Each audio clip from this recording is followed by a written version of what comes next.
Bienvenue à toutes et à tous. Bienvenue dans ce nouveau numéro de Confidence pour Confidence. Aujourd'hui, on reçoit une femme exceptionnelle. Je vous parlais d'une sportive, oui, hors norme, ça c'est certain. C'est une femme passionnée, une femme de passion. Le judo n'a plus de secret pour elle et en même temps, cette pratique, elle l'a au fond d'elle-même. J'allais dire, elle l'a au fond de son cœur. Alors, je vais prendre quelques notes. Elle a démarré à 8 ans. Elle évolue dans la catégorie des moins de 78 kilos, avec un palmarès, vous pourriez me dire, exceptionnel. Moi, j'ai envie de vous dire, fabuleux. Championne d'Europe 2018-2020, championne du monde à Tokyo en 2019, championne olympique aux Jeux olympiques de Tokyo 2021 par équipe, une jeune femme de conviction qui est également une infirmière en devenir. On va y revenir dans quelques minutes. J'ai le plaisir de recevoir Madeleine Malonga. Bonjour Madeleine. Bonjour.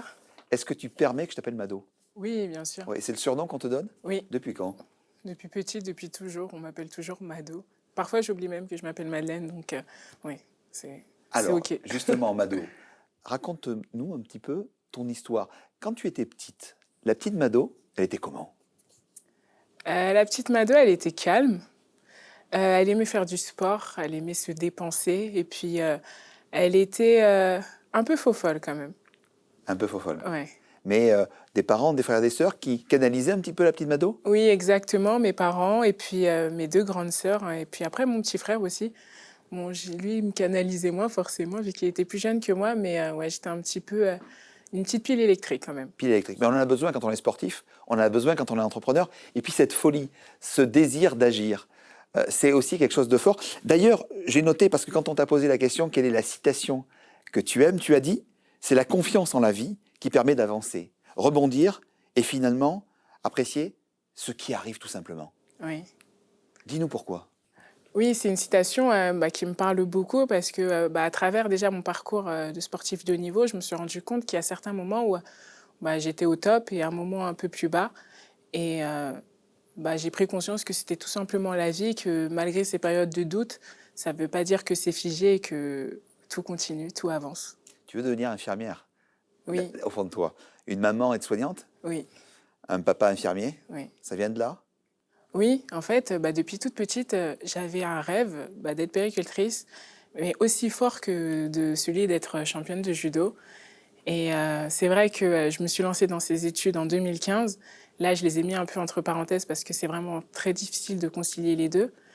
Et c'est quelque chose que je reprendrai à la fin de ma carrière. Alors justement, ce coup de seringue, j'ai envie de dire, pour aller sur le tatami, il est venu comment?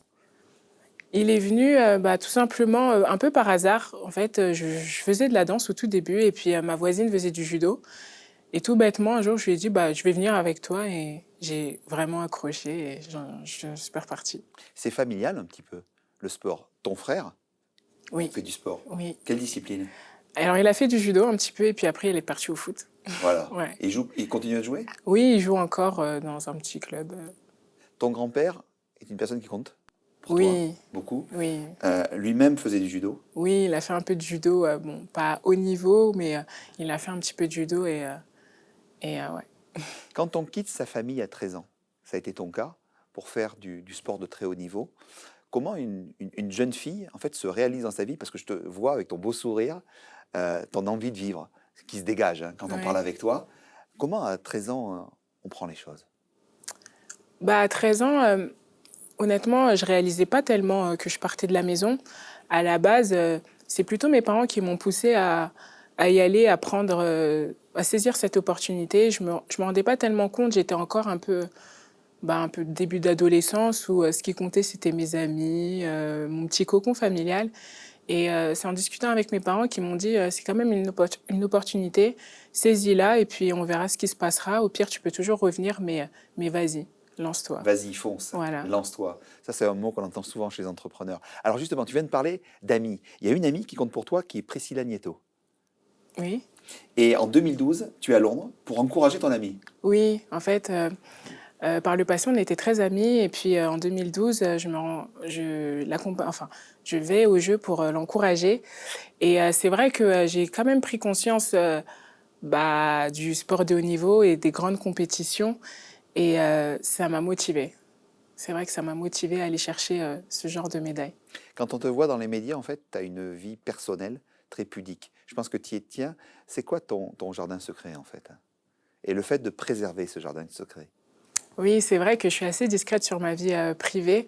C'est tout simplement que c'est essentiel pour moi. Je dissocie quand même pas mal le sport et tout ce qui est compétition, un peu média, et ma vie réelle, ma famille, mes amis, où c'est important pour moi de préserver cet équilibre, tout simplement. Ils me font garder les pieds sur terre Pas et mélanger. ouais, voilà, je mélange pas énormément. J'ai des amis que je connais depuis la maternelle qui sont toujours mes amis, ma famille, mes sœurs, qui sont vraiment essentiels pour moi. C'est un peu mes piliers et puis c'est vraiment mon équilibre.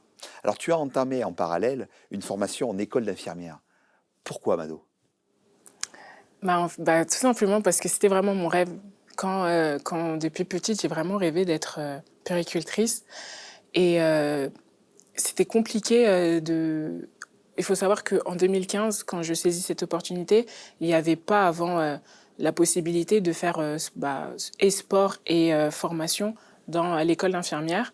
Et j'ai un peu poussé les portes et j'étais la première athlète de haut niveau à faire ce double parcours. Et je me suis lancée tout simplement parce que c'était mon rêve et j'y ai cru. Et j'y crois toujours. Après, c'est vrai que ça va être plus long. J'ai pris conscience que ça allait être beaucoup plus long parce que forcément, aller à l'hôpital, se rendre en stage et après être sur le tapis, ça prend beaucoup d'énergie. Et du coup, j'ai fait une petite pause dans ce parcours et pour reprendre dans quelques temps. Énergie, comment on gère cette double vie, en fait? Bah, on va pas se mentir, parfois c'est un peu compliqué. Ah non, on se ment pas, non. Ouais. Raconte-nous. Ouais, c'est un petit peu compliqué. Quand j'ai validé ma première année, la moitié de ma deuxième année, et je suis amenée à faire des stages. Donc les stages, il faut savoir que je prends mon service à 6h45. Et tu l'avais fait où, ce premier stage? Je l'ai fait à l'hôpital de Saint-Maurice, Ah oui. dans le 94. Et donc je commence à 6h45, je finis à peu près vers 15h. Et je rentre chez moi, je fais une sieste de 30 minutes et je repars sur le tapis pour 17h. Et en fait, je rentre chez moi, il est 20h. Donc c'est assez difficile à combiner les deux. Et on ne va pas se mentir, quand un objectif est très fort, on doit mettre beaucoup d'énergie dedans et c'est vraiment difficile à mener ce double projet. Donc c'est pour ça que j'ai préféré faire une année de césure, me concentrer sur mon objectif olympique et de mettre ça à plus tard.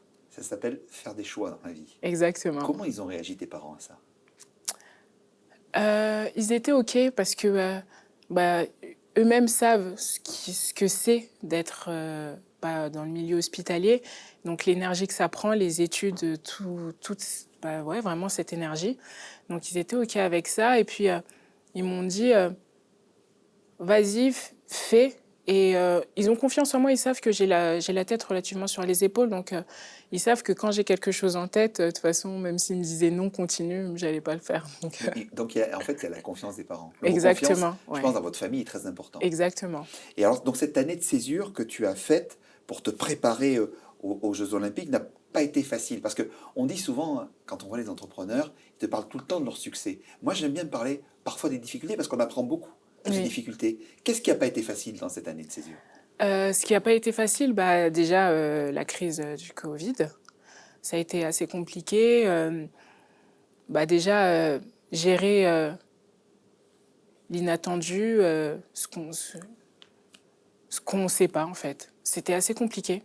C'est vraiment compliqué, mais il a fallu quand même déjà se renouveler. Et puis moi, en fait, j'ai vraiment pris...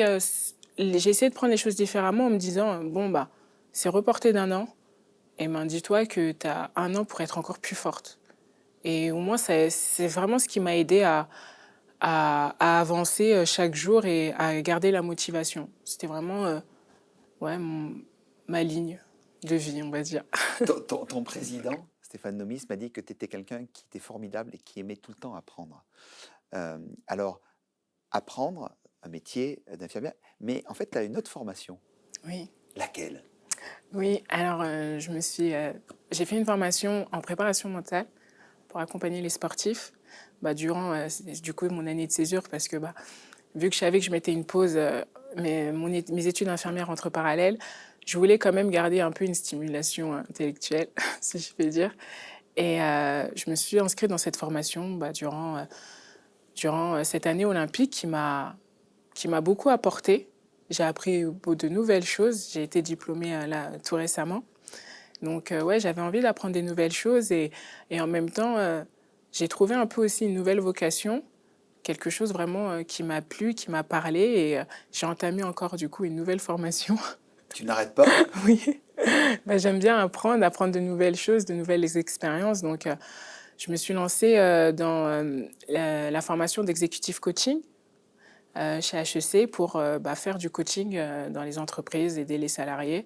Je trouve qu'il y a un parallèle avec le sport de haut niveau, les salariés, le monde de l'entreprise. Et c'est ce qui m'a plu et c'est ce que j'aimerais développer. Tu sais, il y a une chanteuse avec un cœur énorme. Si elle était encore là, elle te dirait elle l'a, elle l'a. Elle a un cœur gros comme ça. C'est France Gall. Et toi aussi, tu as un cœur gros comme ça. Est-ce que tu peux nous parler justement de l'association Ella qui compte beaucoup pour toi? Oui, en fait, l'association Ella, c'est tout simplement, j'ai connu cette association au collège, parce que déjà très jeune, on faisait le cross du collège pour l'association. Donc déjà très jeune, j'étais quand même assez touchée par cette cause. Et puis il y a quelques mois, même année, Jean-Claude Sata m'a contactée pour être marraine de l'association. Et j'ai dit, en fait, c'est une suite logique, oui. Donc, c'est une association qui lutte contre la leucodystrophie, qui touche le système nerveux. Et par cela, je fais des actions. Je me suis rendue dans des écoles pour faire la dictée. Donc, je me suis revue un peu à leur âge chez les jeunes enfants qui voyaient les champions. Sauf que moi, je n'avais pas la chance à cet âge-là de voir les champions. Et tout simplement, j'œuvre pour ça et pour gagner, pour avoir des dons, tout simplement. Tu as 28 ans. Oui. Et un parcours incroyable de sportive, de femme, de vie. En fait, est-ce que le judo te fait toujours autant vibrer? Oui. Oui, le judo me fait vibrer parce que j'ai encore cette motivation. Évidemment, j'ai gagné pas mal de médailles. Il me manque juste une médaille à mon palmarès, la médaille d'or olympique en individuel. C'est pourquoi je continue jusqu'à Paris 2024. Ça va être vraiment l'objectif. On sera tous derrière toi. Oui. Mais oui, le judo me fait encore vibrer parce que déjà, chaque jour, je me dépasse. Et puis, au fur et à mesure de ma carrière, j'apprends à voir aussi les choses différemment. Autant, à un certain moment, j'étais que sur l'objectif. Et puis maintenant, j'essaye aussi de... Certes, j'ai mon objectif en tête, mais c'est aussi le chemin qui mène à cet objectif que je veux améliorer, prendre plus de plaisir et tout simplement prendre le temps de voir ce que je suis en train de faire. Dans ce sport qui est le judo, qu'est-ce que tu ressens, qu'est-ce que tu retrouves, quelles sont les valeurs que tu as au fond de toi et que tu retrouves dans ce sport? La valeur principale, je dirais, il y en a deux en fait, le respect et le courage. Le courage d'y aller, le courage d'être ce que l'on dit, ce que l'on fait, ça c'est très important. Et aussi le respect de son adversaire, le respect des autres, le respect des lieux et surtout le respect dans l'adversité. Parce que forcément, on veut gagner. Le respect de l'adversaire. Oui. Et ouais, c'est vraiment une valeur qui m'est essentielle parce que sans respect, il n'y a pas grand-chose. Donc, On sent que tu es une femme de façon de passionnée. Quelles sont tes différentes passions dans la vie? Déjà, j'aime beaucoup prendre le temps d'être avec ma famille. Ça, c'est vraiment... La famille, c'est un peu le socle de tout. Non? Ouais, vraiment, c'est vraiment ça. C'est le point de ralliement Ouais. dans les bons comme dans les mauvais moments. Exactement, c'est vraiment ma racine, c'est vraiment mon pilier. Et puis, j'aime aussi tout ce qui est un peu mode, le yoga aussi. J'aime beaucoup, c'est ça mes principales passions. C'est formidable. Alors, il paraît toujours qu'avec toi, je ne le vois pas, mais tu as toujours un carnet sur toi. Oui. Tu l'as posé juste là. Allez, je vais te demander une question. Je vais te poser une question très simple. Il contient quoi, ce carnet? Alors, ce carnet... C'est ta vie? C'est ton carnet de vie? Un petit peu. Oui, un peu quand même. C'est dans ce carnet, en fait, c'est à chaque début de saison, je note mes objectifs, qu'ils soient bien clairs. Et Aussi, à chaque compétition, je note l'objectif de ma compétition, pas tant sur le résultat, mais sur ce que je voudrais mettre en place à cette compétition.